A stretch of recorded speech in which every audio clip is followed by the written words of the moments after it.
নমস্কার, ডিজিটাল খবরিলালে সবাইকে স্বাগত। একেবারে লোকসভা নির্বাচন দরজায় কড়া নাড়ছে। একের পর এক রাজনৈতিক ব্যক্তিত্ব তারা নিজেদের মতো করে সভা করছেন, নিজেদের মতো করে র্যালি করছেন, নিজেদের মতো করে তারা একেবারে লোকসভার প্রচারে ব্যস্ত হয়ে গিয়েছেন। আমরা সাম্প্রতিক সময় দেখলাম বিজেপির একেবারে হেভিওয়েট প্রার্থী, প্রধানমন্ত্রী পদপ্রার্থী নরেন্দ্র মোদী, দেশের বর্তমান প্রধানমন্ত্রী, তিনি বঙ্গ সফরে ছিলেন। মার্চের প্রথম দুদিন তিনি একেবারে দাপিয়ে সভা করলেন।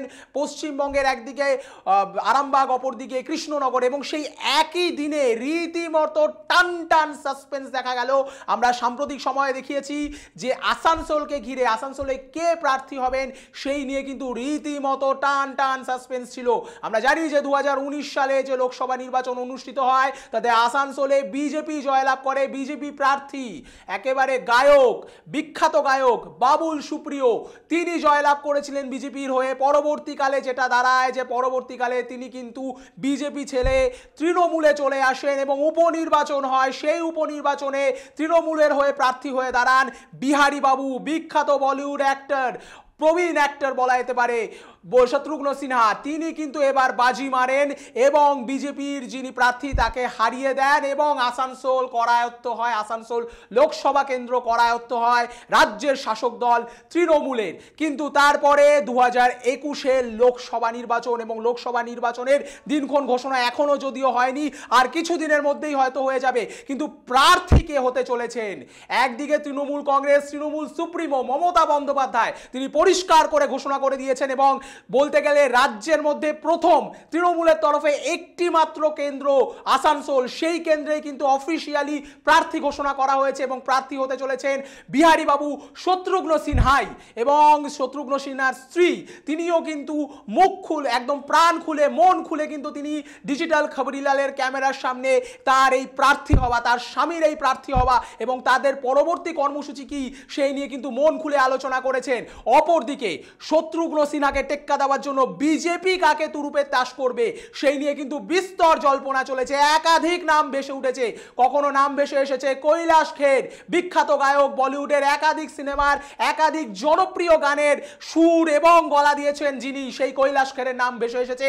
কখনো ভেসে এসেছে ভূমিপুত্র তথা প্রাক্তন মেয়র, একসময় তৃণমূলে থাকা এবং পরবর্তীকালে বিজেপিতে যোগদান করা জিতেন্দ্র তিওয়ারি, তার নামও উঠে এসেছে। অপরদিকে বিধায়ক অগ্নিমিত্রা পল, বিভিন্ন আন্দোলনে মুখ হয়ে ওঠা, বারংবার লাইমলাইটে আসা, বিজেপির তরফ থেকে একেবারে যাকে বলা যায় ঝাঁঝালো নেত্রী, সেই নেত্রীর তকমা পাওয়া, একেবারে মানে বিভিন্ন সময়ে তাকে বিভিন্ন রাজনীতির বিভিন্ন আঙিনাতে একেবারে সামনের সারিতে দেখা গিয়েছে, সেই অগ্নিমিত্রা পলের নামও ভেসে উঠেছিল।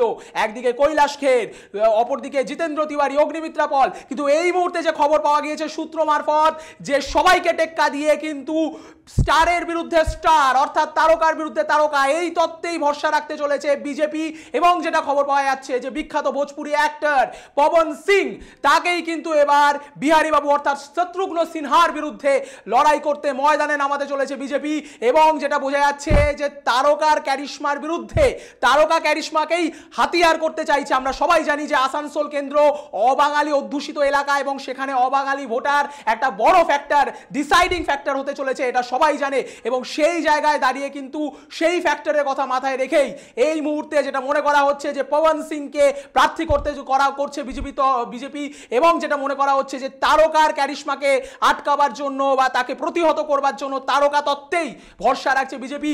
পবন সিং বিখ্যাত ভোজপুরি অ্যাক্টর এবং তার যথেষ্ট ফ্যান বেস আছে, সেই ফ্যান বেসের উপরে ভরসা রেখেই কি বিজেপি এবার 2024-এর যে লোকসভা নির্বাচন, সেই লোকসভা নির্বাচনের বৈতরণী পার করতে চলেছে। এখন সেই দিকেই নজর রয়েছে সবার।